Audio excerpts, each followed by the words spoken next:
அதுக்கப்புறம் தனி ஒருவன் படம் வந்து பண்ணாங்க. மித்ரன் அப்படிங்கிற ரோலில் ரொம்பவே ஹிட் ஆச்சு. அந்த டைம் 2015 வந்து பூலோகம் அப்படிங்கிற படமும் பண்ணாங்க. அதுவும் நல்லா ஹிட் ஆச்சு. அடுத்து மிருதன், வித்தியாசமான ஒரு நோய் கிருமினால் எப்படி மக்கள் பாதிக்கப்படுறாங்க, அவங்கள எப்படிலாம் காப்பாற்றலாம் அப்படிங்கிற மாதிரி படமாக இருந்தது.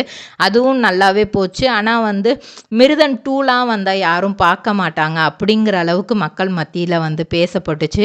2014 நிமிர்ந்து நில் அப்படிங்கிற ஒரு படம் நடிச்சார். ஸோ இந்த படம் வந்து அவர் வந்து எல்லா ரூல்ஸையும் கரெக்டாக ஃபாலோ பண்ணுவார். அட் த சேம் டைம் காசுக்காக என்ன வேணால் பண்ணுற ஒரு கேரக்டர், இந்த மாதிரி ஒரு டியூயல் ரோல் பண்ணியிருப்பார். அதுவும் வந்து பெருசாக மக்கள் மத்தியில் வந்து பேசப்படலை.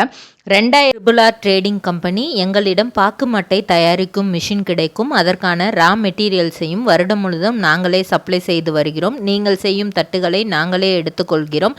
அதற்கான லோன் வசதியும் செய்து தருகிறோம்.